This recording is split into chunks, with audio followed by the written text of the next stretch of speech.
تفسیر قرآن پر مبنی پروگرام قول اللہ میر عدیل عارف کی جانب سے۔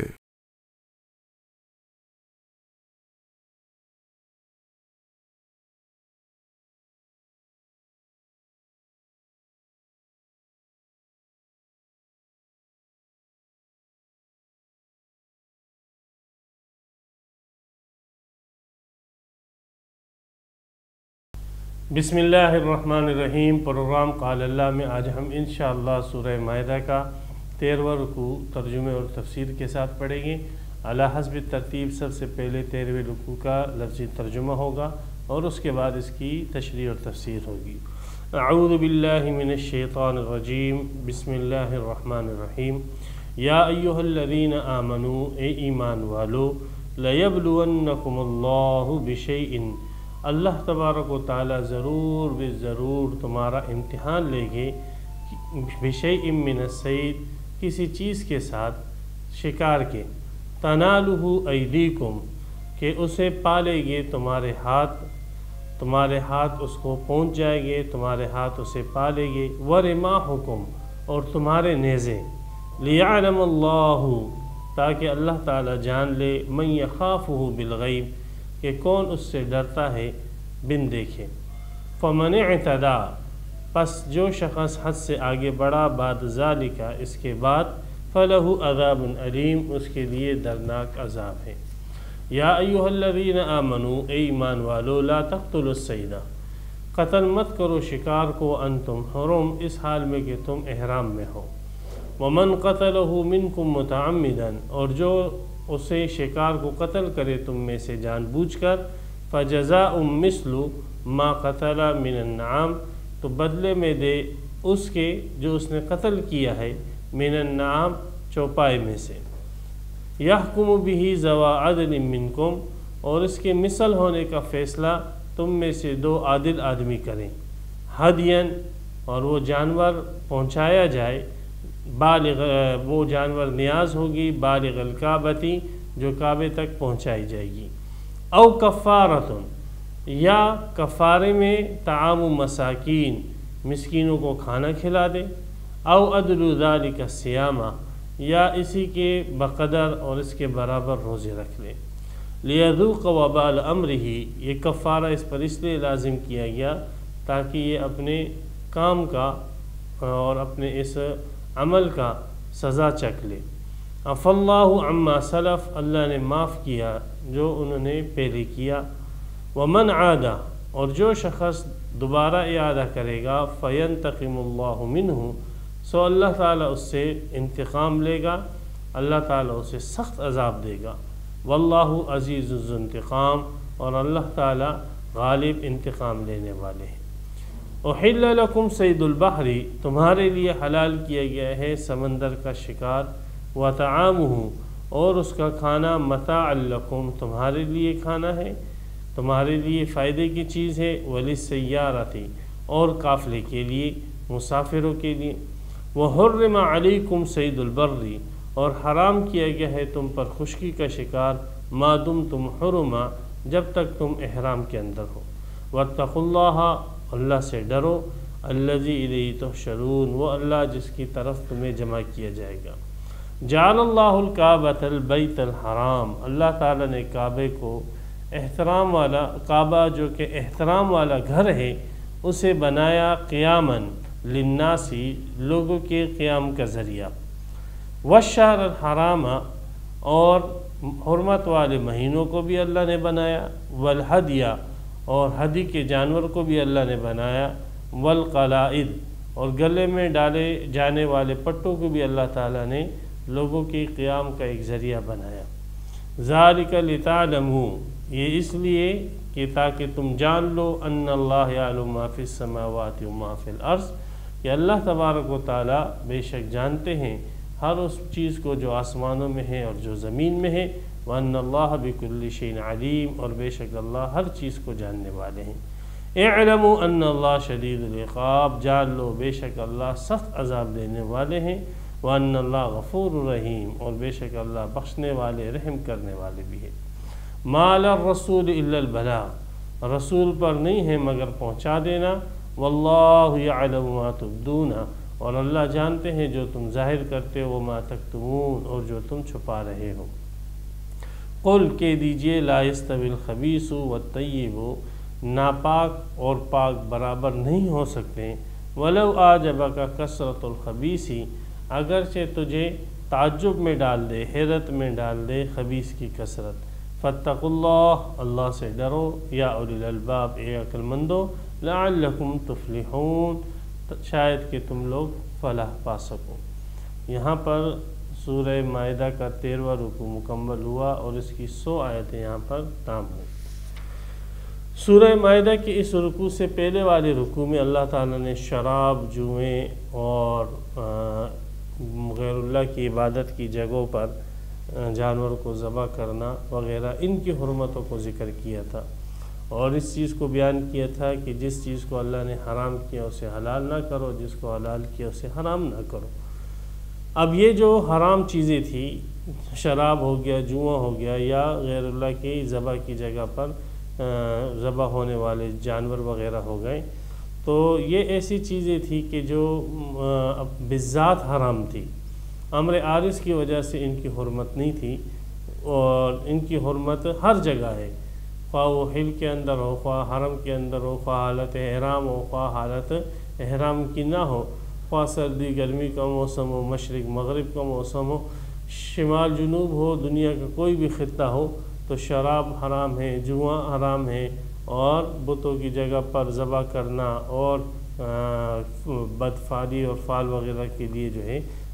پرچیاں وغیرہ اور وہ نکالنا، یہ ساری چیزوں کی حرمت جو ہے ایسی حرمتیں ہیں کہ جو حرمتیں بالذات ہیں۔ اس رکوع میں ان چیزوں کی حرمتوں کو بیان کیا جا رہا ہے کہ جو چیزیں فی نفسی تو حلال ہیں، لیکن ایک خاص موقع تک ان چیزوں کو حرام کیا گیا ہے، اور وہ ہے یہاں پر ذکر ہے شکار کے جانور۔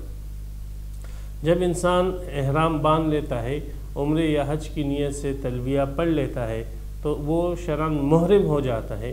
جب وہ محرم ہو جاتا ہے تو اس کے اوپر کچھ احکامات لاگو ہو جاتے ہیں، اور بعض حلال چیزیں اس کے لیے حرام ہو جاتی ہے۔ جیسے ہم نماز کے اندر ہیں، اب نماز جیسے ہم اللہ اکبر کہہ دی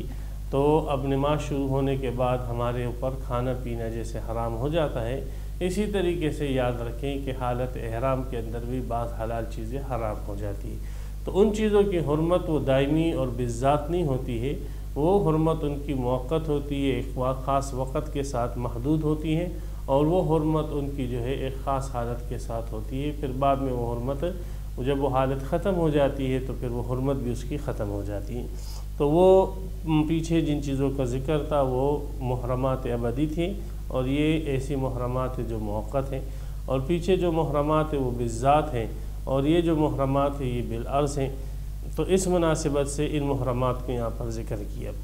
اس میں فرمایا اللہ تبارک و تعالیٰ نے یہ جو بعض چیزوں کو آپ پر حرام کیا ہے حالت احرام کے اندر، اس میں در حقیقت تمہارا امتحان ہے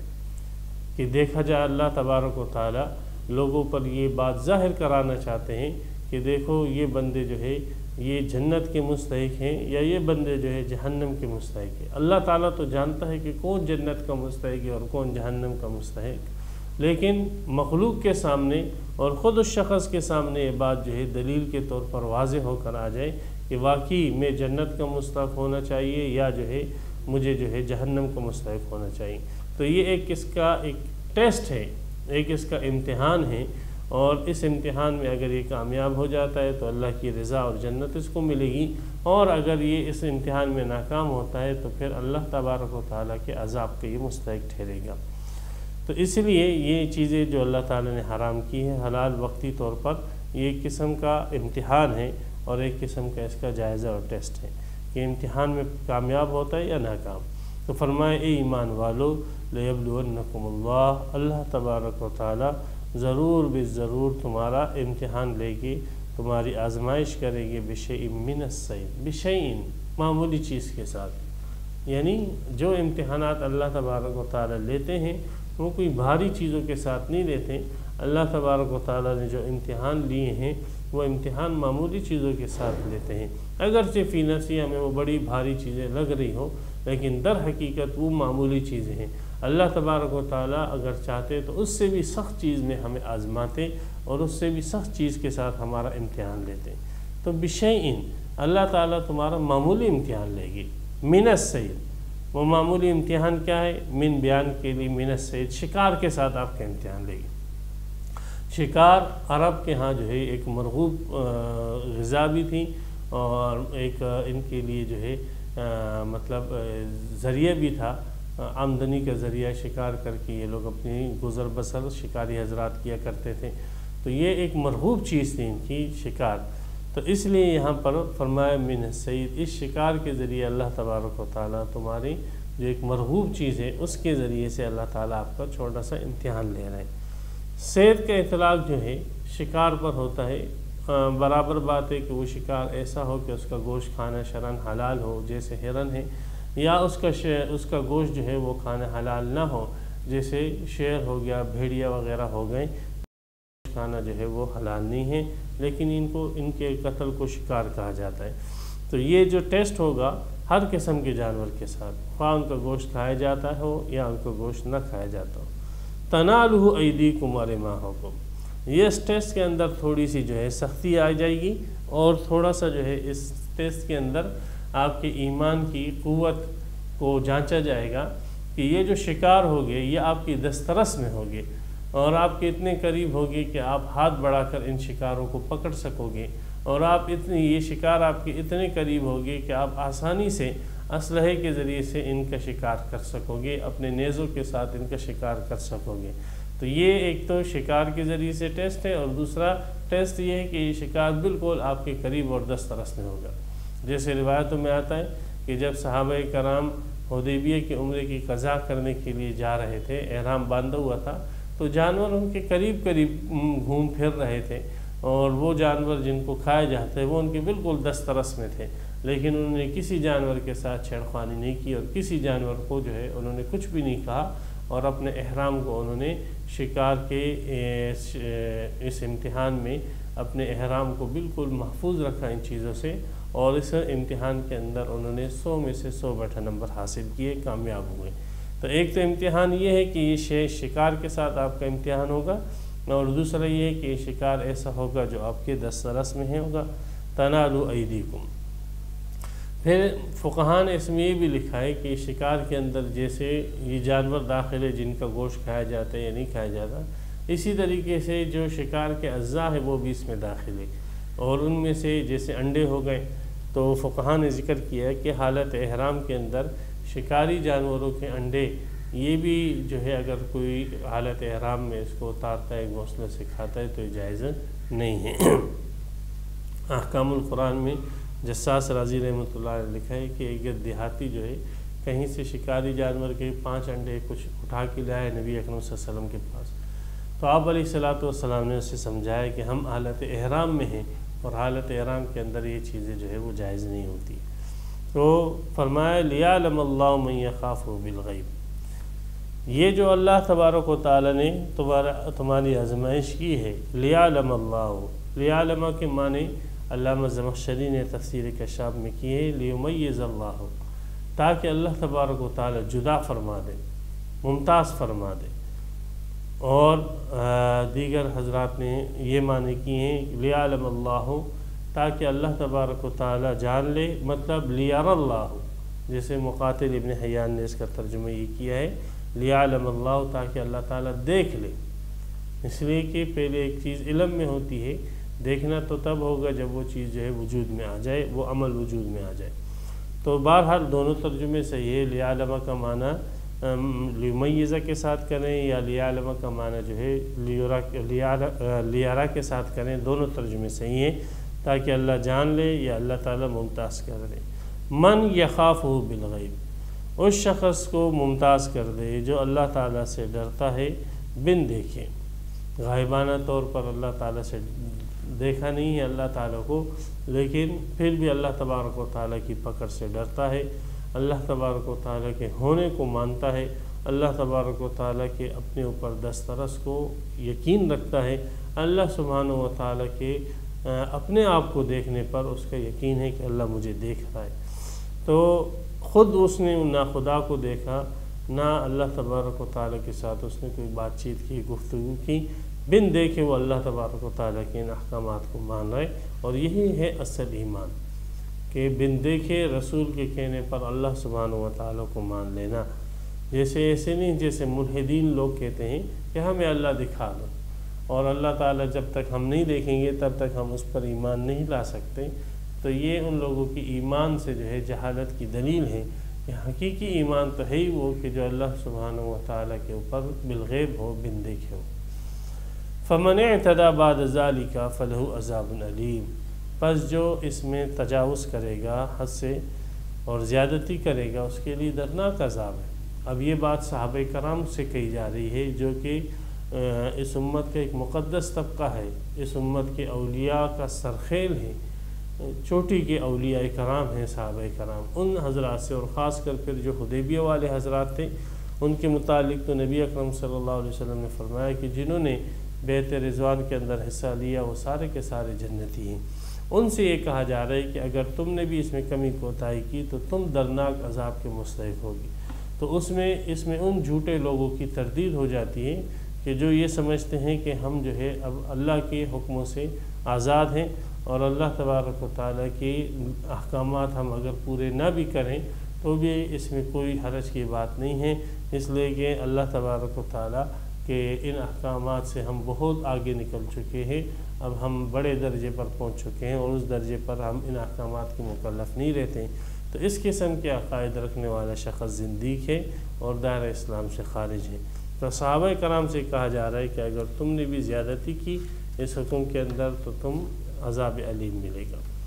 یا ایھا الذین آمنوا لا تقتلوا الصید، اے ایمان والو شکار کو قتل مت کرنا، وانتم حرم، اس حال میں کہ تم احرام میں ہو۔ احرام میں ہونے کے دو معنی ہیں،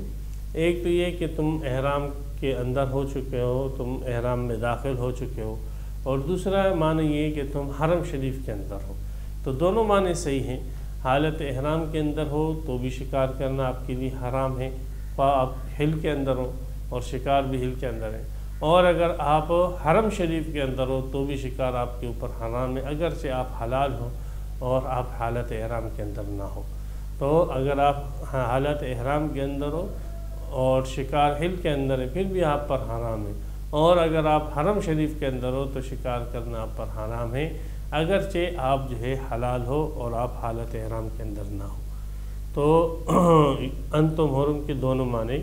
صحیح ہیں کہ حالت احرام میں ہو یا حرم شریف کے اندر۔ لا تقتلوا الصید سے فقہاء نے یہ مسئلہ نکالا ہے، جیسے جساس رازی رحمۃ اللہ علیہ نے احکام القرآن میں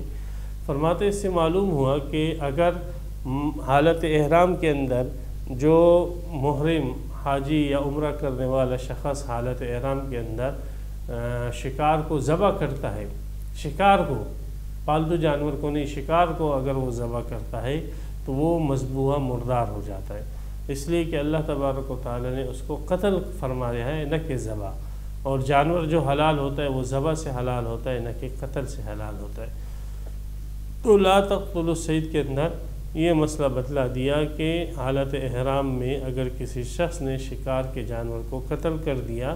تو جیسے اس محرم کے لیے اس کا کھانا حرام ہے، ایسے اور جو حلال لوگ ہیں ان کے لیے بھی اس کا کھانا حرام ہوگا، وہ جانور مردار ہو جائے گا۔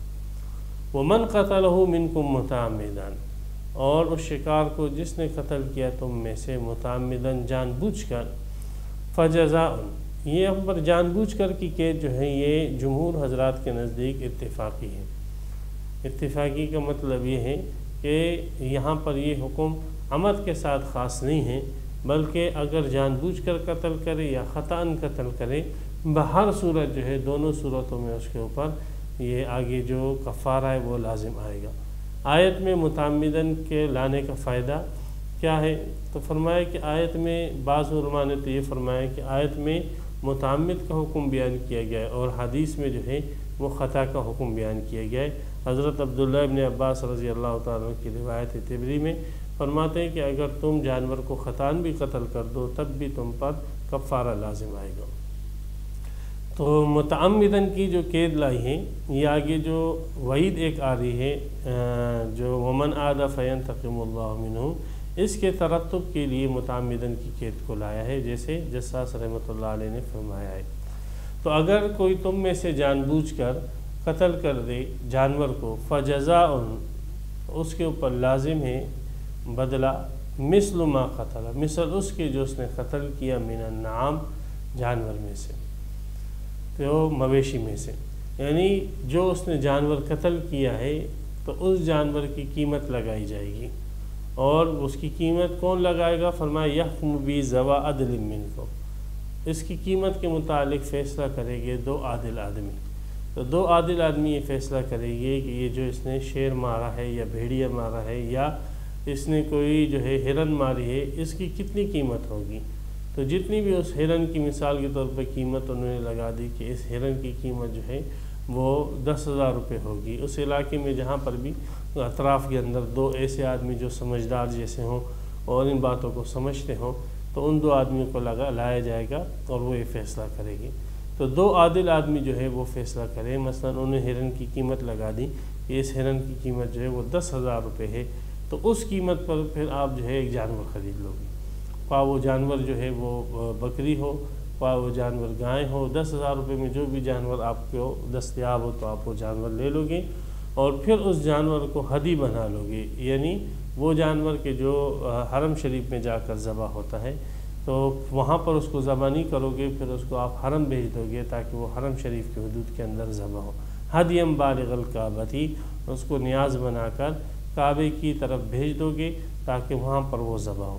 تو یہ طریقہ ہوگا کہ دو عادل آدمی جو ہے اس شکار کی قیمت لگائے گے، اس ہرن کی قیمت لگائے گے، مثلا اس نے 10,000 روپے کی قیمت لگا دی، اب 10,000 روپے کی آپ ایک جانور لے لیں، مثلا آپ کو 10,000 کی بکری ملی ہے تو آپ 10,000 کی بکری لے کر اس کو حرم شریف بھیج دیں تاکہ وہ وہاں پر ذبح ہو جائے۔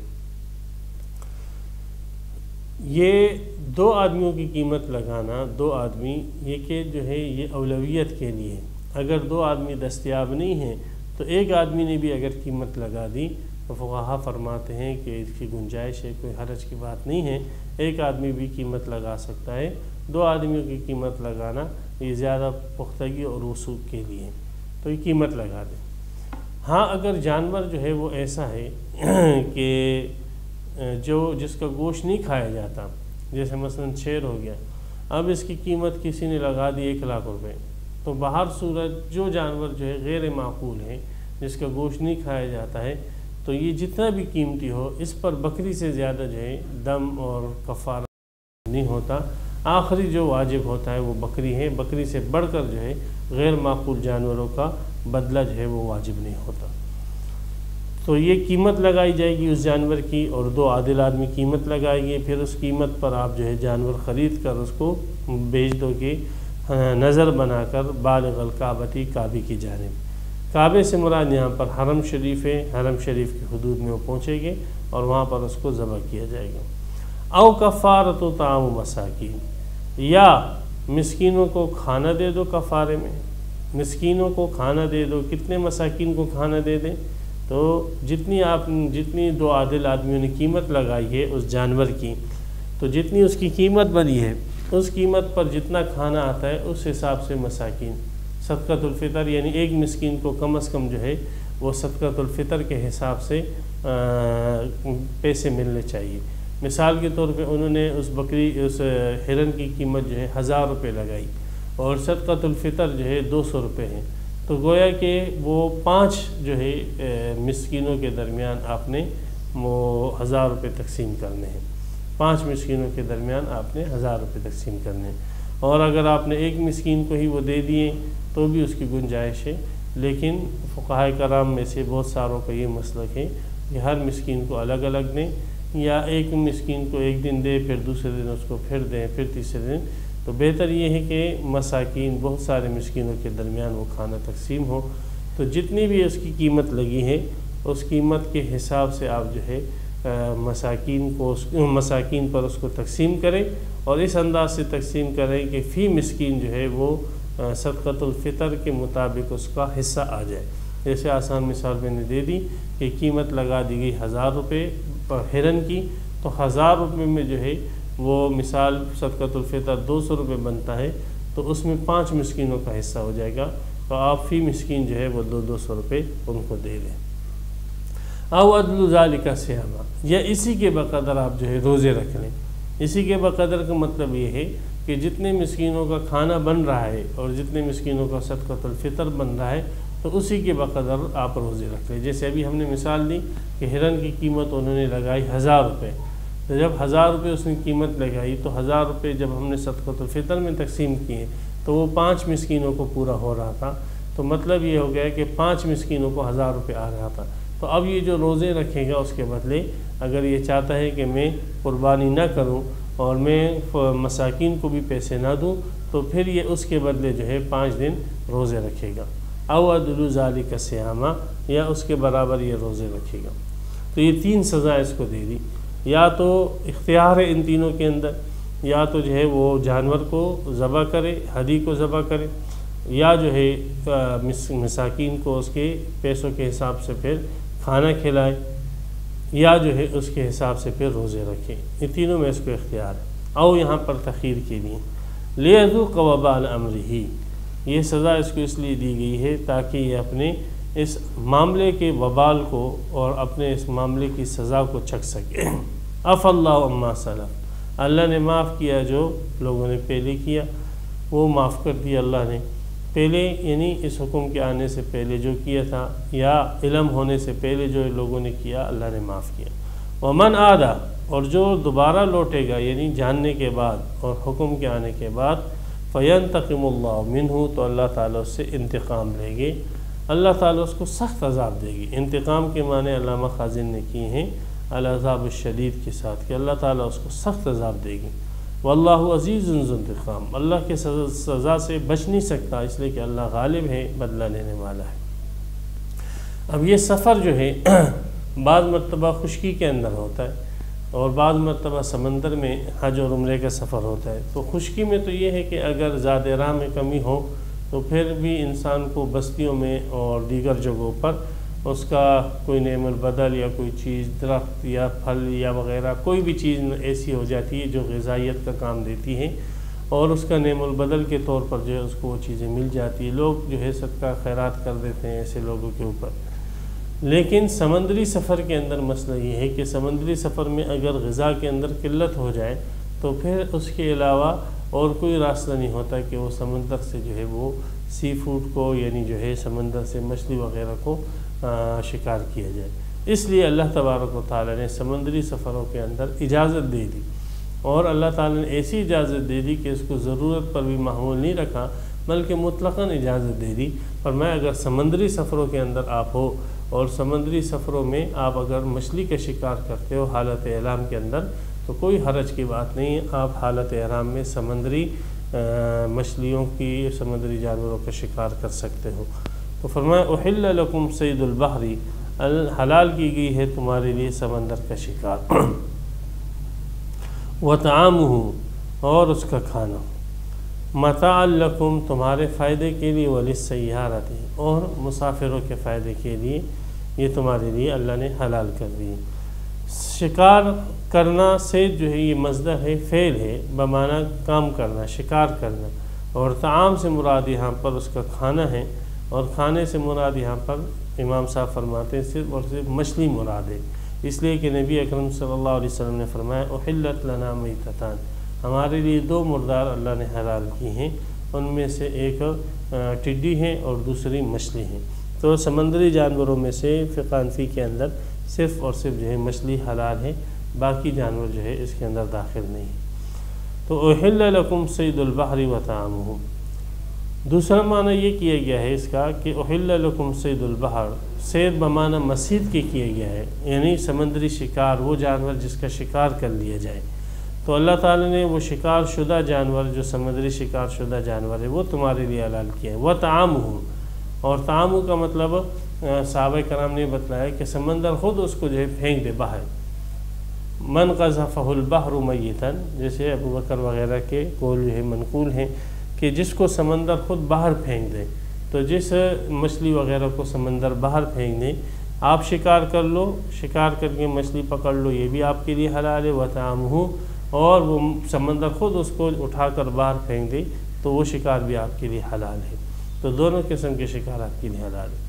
دیگر ائمہ کے نزدیک سمندر کے سارے جانور ان کا شکار کرنا حلال ہے، ان کا کھانا بھی حلال ہے، اور وہ کہتے ہیں کہ اس میں سے مینڈک کی اور مگرمچھ کی استثناء ہے، باقی سارے کے سارے جانور جو ہے حلال ہے۔ لیکن احناف کا موقف یہی ہے کہ اس میں صرف اور صرف مچھلی حلال ہے، باقی جانور جو ہے وہ خبائث کے اندر داخل ہے، اور باقی جانور وہ حلال نہیں ہیں، اور حدیث سے اس کی جو ہے وہ کرتے ہیں کہ نبی اکرم صلی اللہ علیہ وسلم نے صرف مچھلی کی حلت کو ذکر کیا ہے، اور پورے ذخیر حدیث میں کہیں یہ نہیں ملتا کہ آپ علیہ الصلوۃ والسلام نے مچھلی کے علاوہ، صحابہ کرام نے مچھلی کے علاوہ کسی دوسرے سمندری جانور کو تناول کیا ہو، حالانکہ جہاد کے موقع پر ان کا سفر سمندر میں بکثرت ہوتا رہا تھا اور کھانے کی بہت ضرورت پیش آتی تھی۔ وَحُرِّمَ عَلَيْكُمْ صَيْدُ الْبَرِّ مَا دُمْتُمْ حُرُمًا، اور حرام کیے گئے تم پر خشکی کا شکار جب تک تم حالت احرام میں ہو۔ ہاں اگر کوئی حلال آدمی شکار کرے اور وہ شکار کر کے جو ہے وہ لا کر احرام والے لوگوں کو کھلائے تو اس میں کوئی حرج کی بات نہیں ہے۔ یہ خود شکار کرتا ہے محرم آدمی حالت احرام کے اندر تو یہ جائز نہیں، یہ حرام ہے، اس کے لیے بھی کھانا حرام ہے، اور جو حلال لوگ ہیں ان کے لیے بھی کھانا حرام ہے۔ لیکن اگر کوئی حلال آدمی شکار کرتا ہے تو وہ شکار جو ہے وہ اس حلال کے لیے بھی جائز ہے، اور حالت احرام میں جو لوگ ہیں ان کے لیے بھی جائز۔ حضرت ابو قتادہ رضی اللہ تعالیٰ کی حدیث بخاری شریف میں کہ وہ حلال تھے، باقی اس کے ساتھی حالت احرام کے اندر تھے، تو پھر انہوں نے ایک جانور کو دیکھا اور اس کا شکار کیا، بہت بڑا جو ہے جنگلی وہ تھا جانور تھا، اور اس جانور کو پکڑ کے انہوں نے لایا اور ملا کر جو ہے لوگوں کے سامنے رکھا، اور سب صحابہ کرام نے کھایا نبی اکرم صلی اللہ علیہ وسلم کی اجازت سے۔ تو اس سے پتہ لگا کہ حالت احرام کے اندر اگر کوئی حلال آدمی اس کا شکار کر لے تو وہ جائز ہے، ہاں خود جو ہے اگر شکار کر لے تو وہ ناجائز ہے۔ بعض ائمہ کا مسلک یہ ہے کہ ہر قسم کا شکار ان کے لیے جو ہے وہ حرام ہے، لیکن یہ ابو قتادہ کی حدیث ان پر حجت ہے۔ وَاتَّقُوا اللَّهَ الَّذِي إِلَيْهِ تُحْشَرُونَ، اللہ سے ڈرو جس کی طرف تمہیں جمع کیا جائے گا۔ جعل اللہ الکعبۃ البیت الحرام، حلت اور حرمت کے اندر اپنے لیڈروں کی باتیں مت سنو، حلت اور حرمت میں عوام کی باتیں نہ سنو، بلکہ اللہ تعالیٰ نے جن چیزوں کو آپ کے لیے حلال کیا ہے اس میں تمہارا فائدہ ہے، اور جن چیزوں کو آپ پر حرام کیا ہے اس میں تمہارے لیے فائدہ ہے۔ اسی میں ہی اللہ تعالیٰ نے حلت اور حرمت کے اندر تمہارے لیے فائدہ ہے، لوگوں کے حلت اور حرمت کو تم چھوڑ دو۔ اگر اس کا مشاہدہ کرنا ہے تو اے حرم کے متولیوں، اے قریش کے لوگوں، تم دیکھو کہ پورے عرب کے اندر جو ہے لوٹ مار مچھی ہوتی ہیں، لیکن تمہیں کوئی کچھ بھی نہیں کہتا، اس لیے کہ وہ کہتے ہیں کہ یہ لوگ جو ہے بیت اللہ کے مجاور ہیں۔ تو یہ ایسے لوگ کہ جہاں پر کوئی حکومت نہیں ہے اور کوئی طاقت نہیں ہے کہ جو ان لوگوں کو قتل و غارت گری سے، ڈاکے سے روکیں اور لوٹ مار سے روکیں، لیکن ان کے دلوں میں اللہ تبارک و تعالیٰ نے تمہارے حرم کے متولی ہونے کا احترام ایسا بٹھا دیا کہ بڑے سے بڑا ڈاکو ہو اور بڑے سے بڑا لٹیرا ہو، جب اس کو یہ پتہ لگتا ہے کہ قافلہ جو ہے یہ قریشیوں کا ہے، حرم کے متولیوں کا ہے، تجارت کا قافلہ ہے، تو وہ اس کو کچھ چھیڑتے بھی نہیں، لوٹ مار بھی اس کی نہیں کرتے۔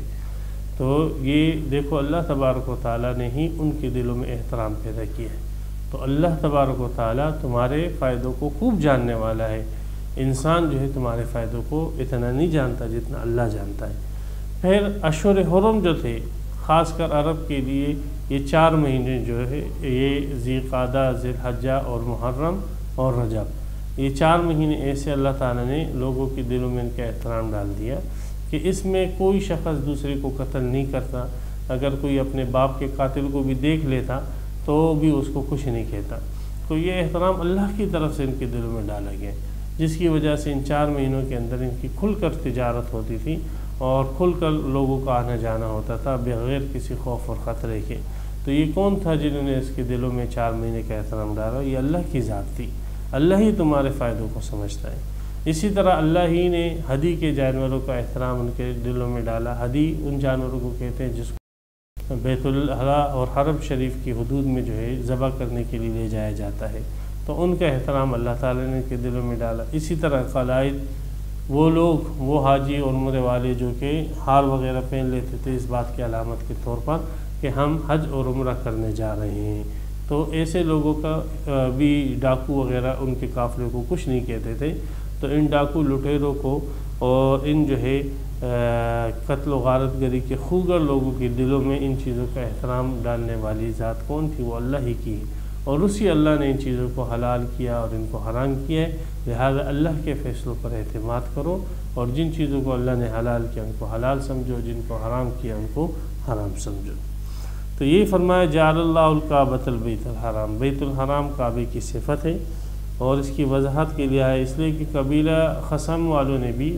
ایک کعبہ بنایا تھا یمن کے اندر، اس کو کعبہ یمانیہ کہا جاتا، تو فرق کرنے کے لیے کعبے کو کہہ دیتے ہیں الکعبہ البیت الحرام، محترم گھر۔ کعبہ جو ہے عربی زبان کے اندر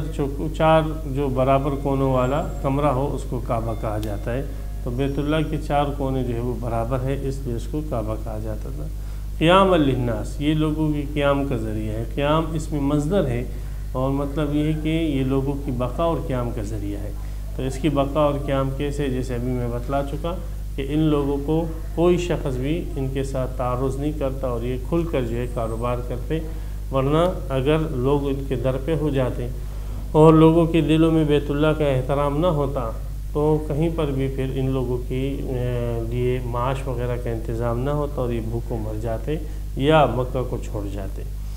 تو قیام سے ان کی دنیاوی معاش اور زندگی بھی وابستہ ہے، اور دینی معاش اور زندگی بھی وابستہ ہے، اس لیے کہ وہاں پہ بیت اللہ کی طرف رخ کر کے جو ہے لوگ نماز پڑھتے ہیں، بیت اللہ میں حج وغیرہ کیا جاتا ہے۔ اسی طرح ایک حدیث میں ہے کہ جس دن بیت اللہ کی طرف کوئی شخص نماز نہیں پڑھے گا، یا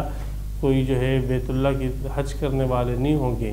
تو جس دن جو ہے بیت اللہ سے یہ عبادتیں ختم ہو جائے، حج ختم ہو جائے، لوگ اس کی طرف رخ کر کے نماز ختم ہو جائے، یعنی کوئی بھی مسلمان باقی نہ رہے گا،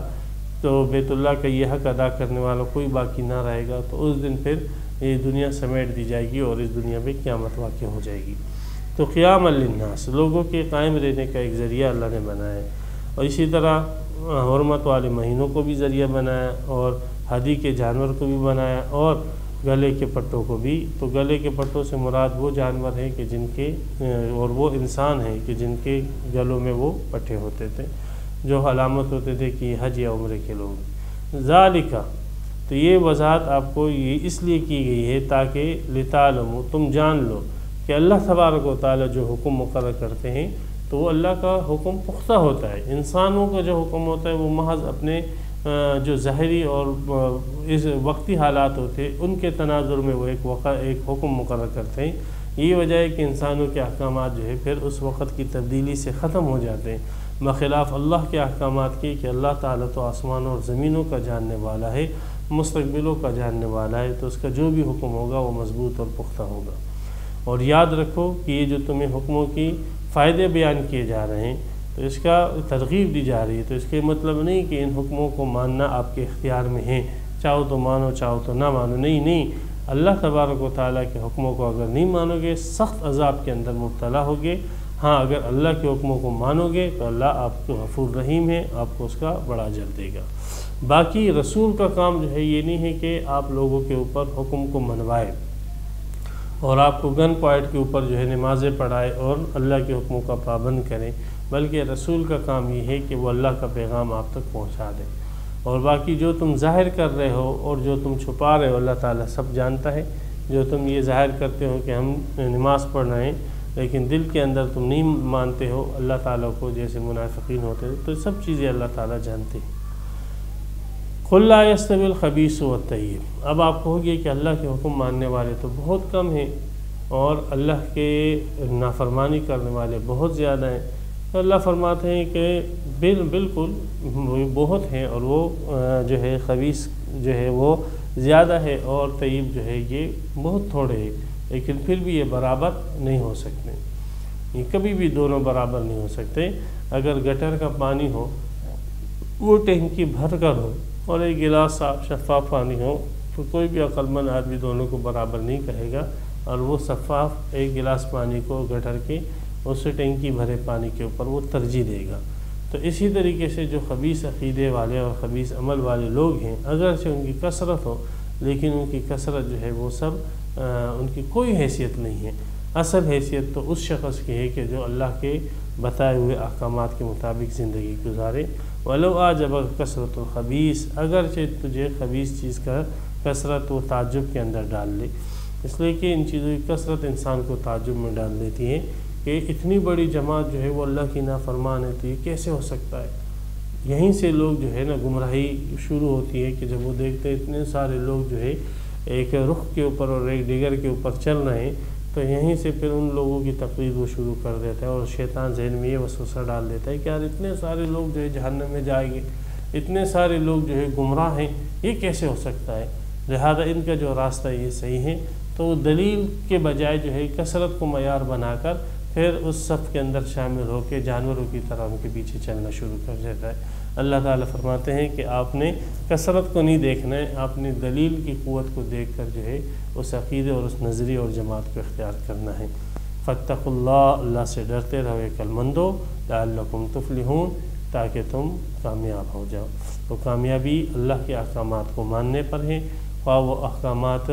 ایسے ہو کہ جو وقتی ہو، خواہ وہ احکامات ایسے ہو جو دائمی ہو۔ اللہ تعالیٰ تمام ہر قسم کے احکامات پر ہمیں عمل کرنے کی توفیق عطا فرمائے۔ وآخر دعوانا ان الحمد للہ رب العالمین۔ تفسیر قرآن پر مبنی پروگرام قول اللہ میر عدیل عارف کی جانب سے